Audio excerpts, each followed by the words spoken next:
Welcome to the Screen the Screener College Basketball Podcast with your hosts, Mike Randall and Gus Kearns. Welcome in, listeners, to the Screen the Screener College Basketball Podcast, where we're always talking everything college hoops. Could have been anywhere else on the dial. You chose to be here with us, Mike and Gus. We appreciate that.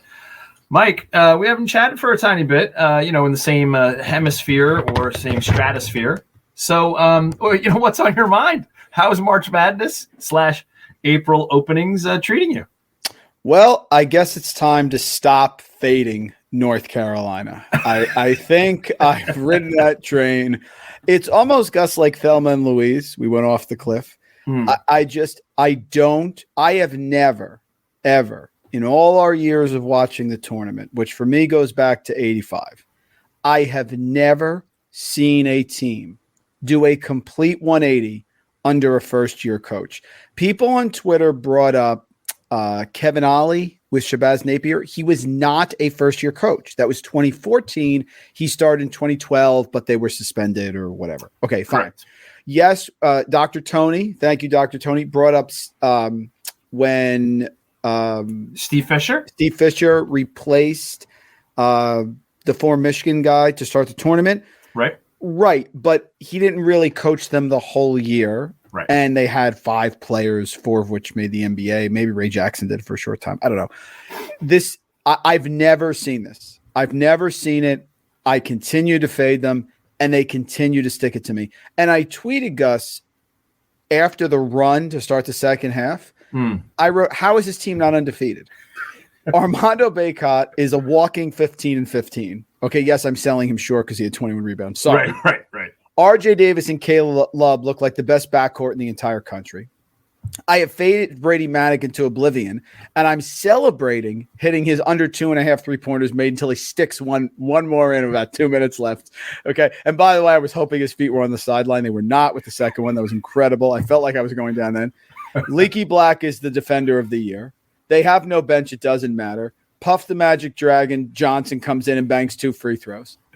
Mrs. Randall sitting next to me go, I think Puff is fine. Oh, I really think Puff is fine. So anyway, that is my mea culpa. Hubert Davis, first-year coach, amazing job. February 16th, they lose to Pittsburgh. 10-1 since then, beating every team, including the 85 Bears. Just an amazing job. I don't understand it. I don't.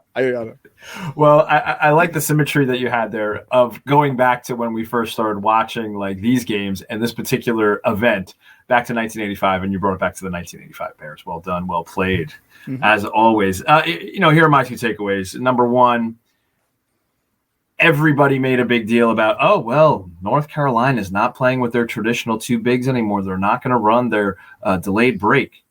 Yeah. Bacot said, I don't need 2 bigs. I'm just going to go get 20 rebounds. Yeah, Gus, and I'll foul them both out. Like, the old thing was, will Bacot get in foul trouble? No, he's going to foul every big out. They could put Elijah on and he'd have 3 fouls. He fouls everybody out. Elijah on. And I think you mentioned Puff. Unbelievably, talk about ready for the moment. Right. I mean, he had to come in and play some minutes. He had an opportunity, nailed the 2 free throws. Huge, something that, a first-round pick on the other side couldn't do. So that speaks volumes right there. And you're right with Manick. Yes, he attempted to play, what are you going to say, like the top 3 pick in the upcoming NBA draft in Paolo. And he kind of pulled it off a little bit. Played great. Yeah, he pulled it off. And you mentioned the backcourt. I think last season, Roy Williams was envisioning what is occurring currently. And obviously they were a year behind schedule, or just needed a year to mature, or needed a year of coaching from Coach Williams, and then another year of coaching from Coach Davis. And now they're, again, like you said, they're playing like one of the best backcourts in the nation, if not the. And yeah, you need the glue guy. You mentioned and identified Leaky Black appropriately. And not only did he come in and defend multiple positions, he came in and banged a couple threes. Yes. Almost reached double digits of rebounds. He does like all of that little stuff and plays so selflessly and does not care about his stat line whatsoever. I thought of the argument I had with Tate Frazier when Leaky Black started the game on fire. I go, Leaky Black's going to go for 30 tonight. because that was my argument. Frazier said that was offensive. That said Leaky Black. Just to recap, North Carolina, 2018-2019, Gus, 29-7 they were under old Roy. Okay. And they were 1 seed. They lose to Auburn. Okay, Auburn with the incredible team that goes to the Final Four, maybe even won a title, had they not fouled Kyle Guy in the corner. Fine. Right. 2020, COVID year, 14-19 bad year. 2021, Roy's last year, 18-11. NCAA tournament lose to Wisconsin first round as an 8 seed in the 8-9 game. But little did I know that you were going to have that Hubert Davis was going to come aboard and turn this whole thing around. They've been incredible. I don't know, Gus, why they're an underdog. I love what Kansas has done. I love what Bill Self has done. And I did make a quick comment to you when we were previewing the tournament going, wouldn't it be like I just total Self to win it this year when no one's giving him any credit? I get it. I made my official pick for 4 and we'll get into it a little bit. Okay. I'm done. Like, I don't know why North Carolina will have done what it did and not cover. I don't. And I can't do it. I love Self, Kansas. I have a lot of thoughts on the game. I think it's going to be a great game. Tar Heel Nation, I was wrong. I didn't think it was going to happen. I've never seen a first-year coach do this. He's doing it. Hubert was the right guy for the job. The team is fantastic. They're on fire. Baycott, Willis Reed, whatever you want to call them. Caleb Love's going to have 35 with 7 threes. I get it. I'm ready for it, and let's see what happens on Monday night. I think Maddox going to do something else to slightly annoy you. I'm going to bet the under again on his threes. I don't care. It's just that person. Hey, listen, he's played great. I have nothing to say. I have nothing to say. I've been completely wrong handicapping North Carolina all year. Completely wrong. Sometimes that happens, especially when you have the new year first year coach, where he's going to change the profile, not only the roster but also the identity of that team. And he's done it appropriately and obviously unbelievably successful. And that's, you mentioned Self, and let's dive into Kansas and Villanova. I kind of felt like Villanova was going to have a shot here, and I was completely wrong on this one. I really felt like they were going to hang around. I thought they might even had a chance to win. They have dealt with that season-ending injury with, their point guard last season. It's not anything they haven't dealt with before. But, man, if you're going to run into a performance like Kansas had against Villanova, I don't know if, like, all of their guys were healthy and they brought back Chris Jenkins. Like, I think that type of performance, it takes another special performance to overcome. Maybe we saw that with UNC and Duke in the second game, but they just played really, really well. They shot it over 50% from three. They shot it over 50% from the field. They didn't turn the ball over. They played together. McCormick played the game of what? You think his career? Like, he was insane. So I think if you're Villanova, you walk away from that being, okay, our second leading scorer got hurt. We made it to the Final Four and a successful season. Whereas Kansas is like, oh boy, we might be able to squeak out another one here. Where'd you go here with Villanova and Kansas? I believe in the butterfly effect. I believe that if one thing can be different, a million other things could happen. Justin Moore is healthy. They win this game. Yeah, I believe it. I think he defends better on the arc. I think he limits Kansas from going 13 of 24, 54% from three-point range. Villanova did shoot 13 of 31. That's 42%. That's usually good enough to win. They were 8 of 10 from the free throw line. I just think that Kansas had a night. And even Ochai Agbaji, who I chided and stuck it to me here with my under, again, he was 6 of 7, Gus, from three-point range. So He only had 3 points, not on three-pointers. I think that will regress. I mean, Ochai Agbaji could be turning himself into a top 6-ish pick if he has a monster night and delivers Kansas a title. That is possible. But I think Villanova played great. I think Jay Wright's an amazing coach. I'd like to thank Jermaine Samuels for his under. I thought it was time to fade him after riding him for 3 consecutive overs. Correct. I'd also like to thank Caleb Daniels for helping me squeak over, Gus, the 12.5, which became 14.5 if you got it later in the week. Right. He got 13 points. Great job by McCormick. It's his second highest game of his, probably best game of his career, Gus. Highest point total this year. Only second game all year that he went over 19 points. And I just want to let you know his over under point total line is 10.5 for this game. But we can get that a little bit. It was a great game. Kansas was amazing. Bill Self is a very underrated X&O coach. And this is from a guy who has trashed him. He is very underrated. This is going to be a great game Monday night. It'll be a fantastic game Monday night. I'm looking forward to it. You want to roll right into that and then make a couple of predictions here and maybe a couple of places you might like to find some value, whether it be with player props or whatever it might be. But I'm looking forward to it as a quasi North Carolina fan. Sure. And excited because I wasn't excited the last 2 seasons. There wasn't a bunch to get behind. I mean, last season was the first year that Roy ever got knocked out in the first round. The year before that, we were under 500. You have the loss at home to Marquette, like that. All of those things piled on, and nobody saw a run like this coming. And I think with Kansas, one of the talking points might be, are they going to win this thing? And then is the FBI fog that's been hanging over this program and Coach Self for the past couple of years, is that going to take effect next season, the season after? Are they going to be eligible for the postseason? Does Coach Self face some sort of suspension? So I think that is also an interesting, add some interesting urgency to Monday night as well. I will go this way. I don't see – it's a great point about Self and the suspension. He mentioned it today. He said, I think it's coming very soon. Right. That kind of plays into this as well. North Carolina had 50 rebounds against Duke. 50. Right. It's laughable, but they did. Right. It's giggle-inducing. They're going to rebound against Kansas. Yeah. Several individual thoughts. Number one, I'm going under, and I put this in the 4for4 article on David McCormick, 10.5 points. I'm just going to play the percentages. Yep. And if you look at McCormick, he hasn't hit this in 3 of the last 5 games. He hasn't hit it in 8 of 13 games. He's hit 10 a lot. He's now going against Shaquille O'Neal on North Carolina. And I just think there's going to be a scheme. They're not going to let him do this. They could even, I can't believe I'm saying this, they could double McCormick. I mean, it's not out of the realm possibility. I don't think they should, but they could.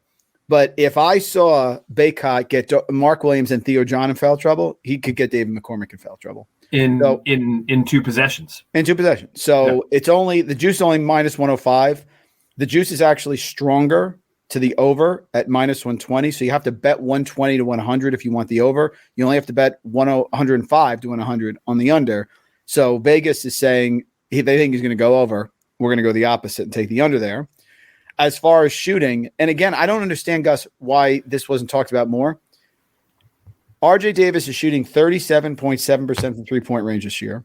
Right. Caleb Love is shooting 36.8%, and Manik's shooting 40%. Mm-hmm. So they have Armando Baycott, who arguably could be the best player on the court. It's possible tomorrow. Possible. And they have 3 players that shoot over 37% from three-point range, basically. That's tough to beat, bro. And I'm taking the 4.5. Yeah, I'm going to take the 4.5. I get it, and my reasoning, Gus, that Duke would win is I thought they couldn't avoid Baycott and get in foul trouble, and I thought they would guard the arc and limit the threes. Now, Agreed. I like Boncaro was all over Manik the entire time. Yes. So obviously I was in lock with that. The difference is Manik can score over anyone. I didn't know that part. So if they beat Duke with everything Duke had on the line, then I don't see why I can't take the points here with them. So I'm going to take McCormick under 10.5, and I'm going to roll with the Tar Heels plus the points. Can I give your McCormick under a little juice here? Does that sound okay? Sure. Okay, so I'm just going to go through McCormick's games. I took a look at this because I thought you might bring this up as a talking point. Mm-hmm. Okay. McCormick opens the year up 15 points against Michigan State. Mm-hmm. Next game, single digits. Mm-hmm. Next big game that he has, 14 points. He follows that up with 1 point. Yes. Next big game he had, 19 points. Mm-hmm. He put up 19 against West Virginia. The following game, 6. Yep.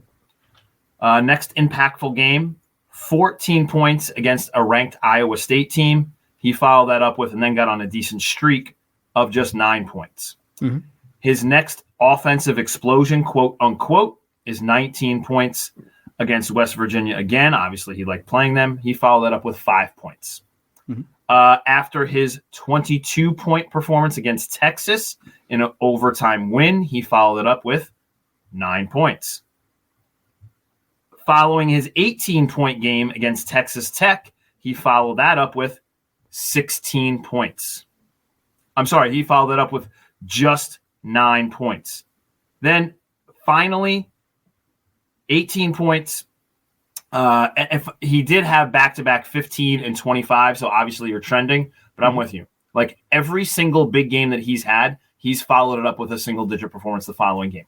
Every game this season. I wish you had written the article. I should have put in the article that I just submitted earlier today. Brilliant job. The one thing that worries me is he does make his free throws. He's a very good free throw shooter. 8 of 9 against Texas Tech. Yep. 4 of 6 against Providence. 5 of 6 against Nova. I just think Bacot is playing that well, and I think it reeks of 10. It reeks of Doesn't 10 it? to me. Yeah. Are you concerned with Bacot's injury, or potential of? You have to make a decision with that. You do. Right. My decision is no. I am not worried. I have a similar feeling. No, I'm not worried. He came back and played on it. I know that. From both of us having that similar experience where you tweak it, it hurts a ton in the moment. You come back, lace it up tighter, and then the next day it swells up. I don't, we're not in the locker room. We don't know that part, but I'm guessing that like they're going to have their crack health staff on that and then be able to, patch them up. If this was, Gus, a guard alignment for Kansas, a 5-guard team that was going to run up and down the floor, I'd be a little more concerned.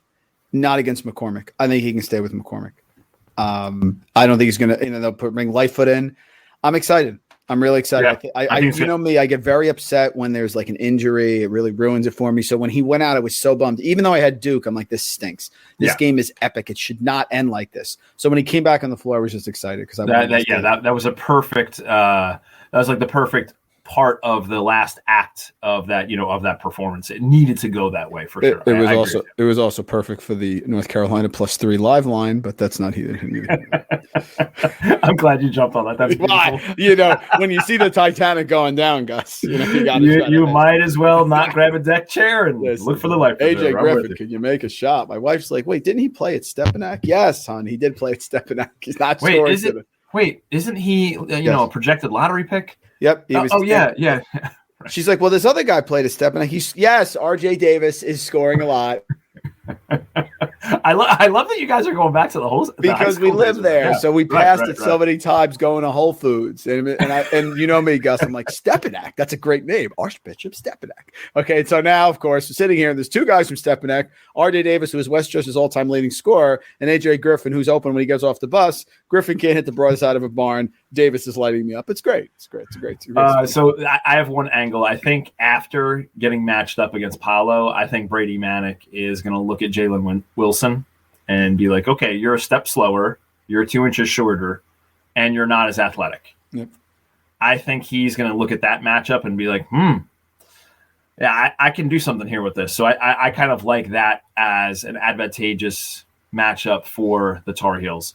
Can I throw some bets at you? I'm just curious to get your opinion on this. Yeah. Let's talk it out a little bit. I like this. I bet them already. I just want to see.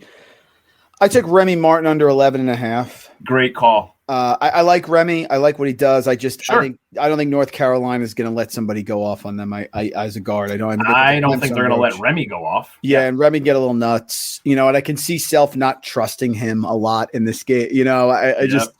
Agbaji under 16.5, again, out of principle. I'm probably going to lose that one, but just out of principle. Manick under 16.5, again, out of principle. More important, Gus, here are just some that caught my eye that I have not wagered on yet. Okay. What do you think Caleb Love's point total is for this game, over under? Oh, I would say similar to what you just mentioned with Agbaji and Manick, no? 17.5. So it's even a point higher. Okay. Yeah, he has the highest point total on this game. The juice, Gus, is to the under.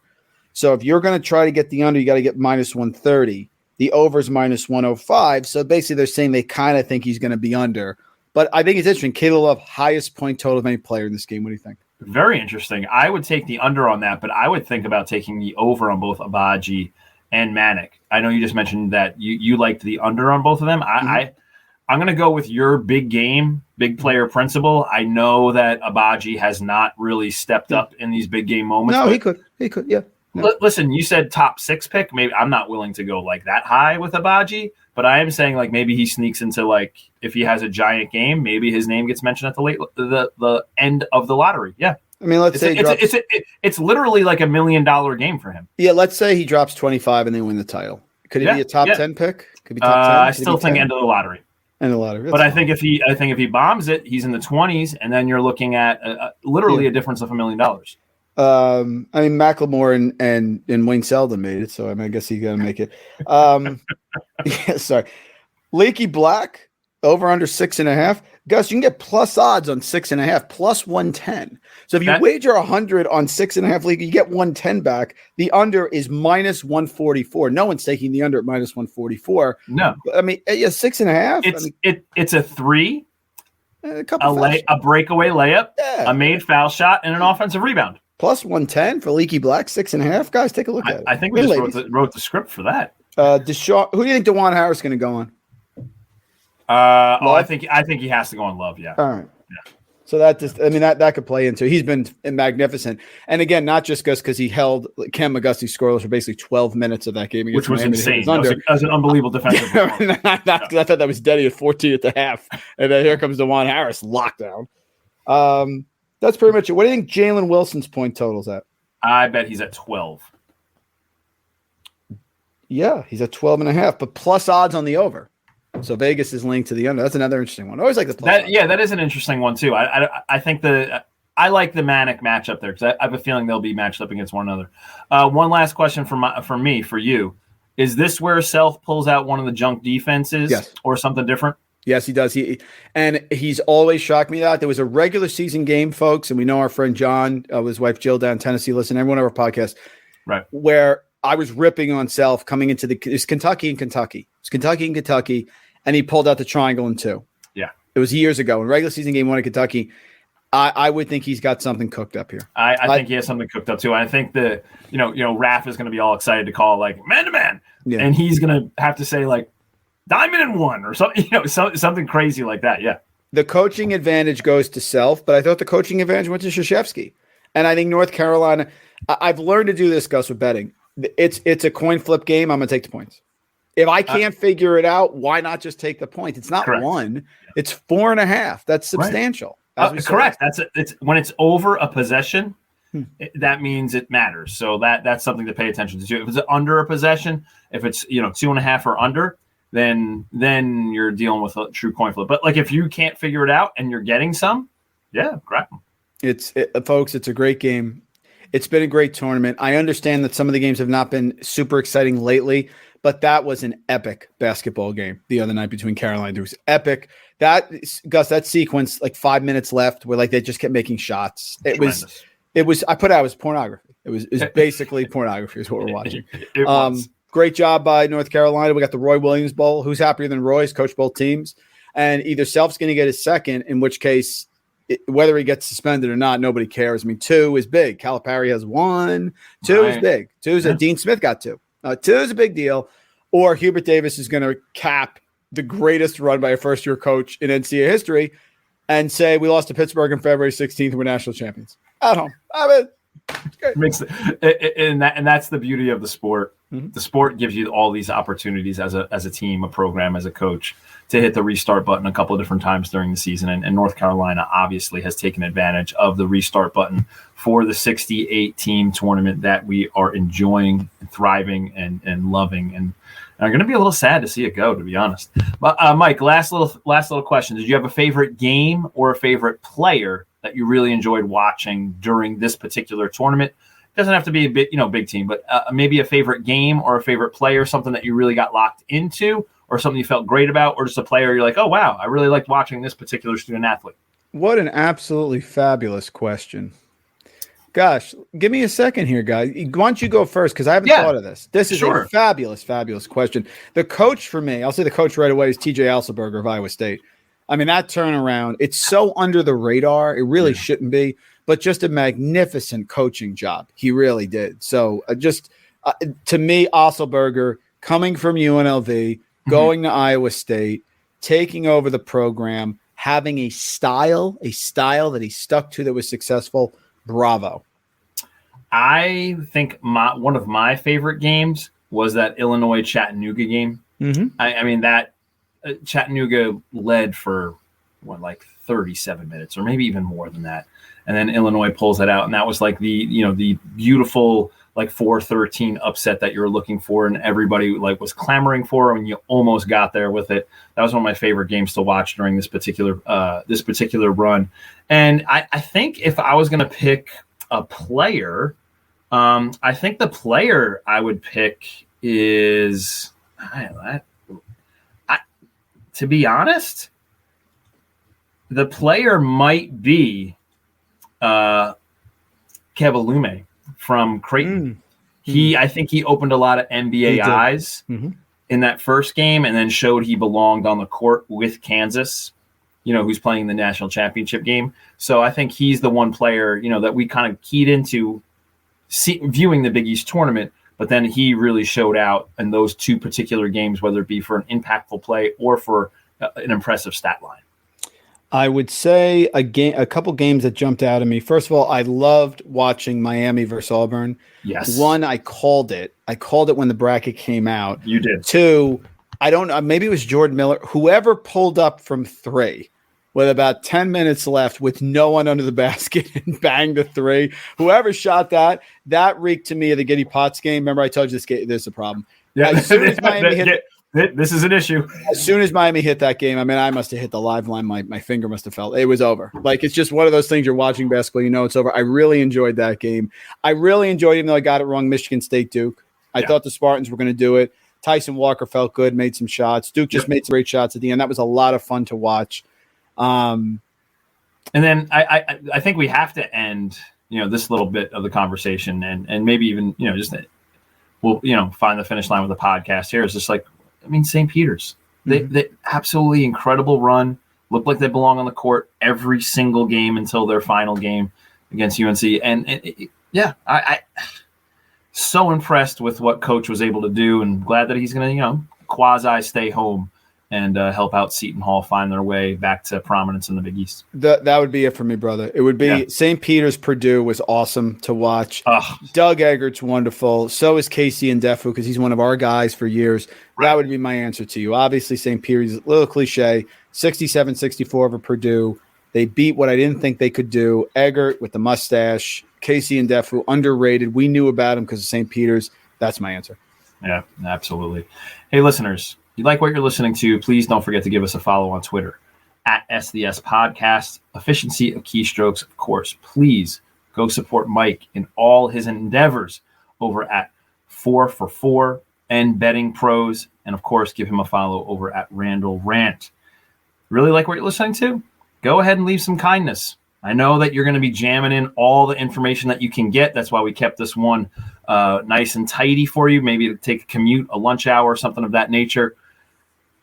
Leave a kind review over on your podcast consumption vehicle of choice. Kindness is always cool. Mike, anything else for the listeners out there, or just to go enjoy this final college basketball game for what's been an unbelievably tremendous season? Guys, enjoy it. We love it. It's fantastic. One shining moment. Came out to at my wedding. Gus gave the speech. Great job. Always look forward to it. It's a great championship game, and I have no idea who's going to win. And that's not something we can say, Gus, every single year. Let's just enjoy it. Yeah, let's enjoy it together. Cheers, cilantro. Grazie, everybody. Arigato.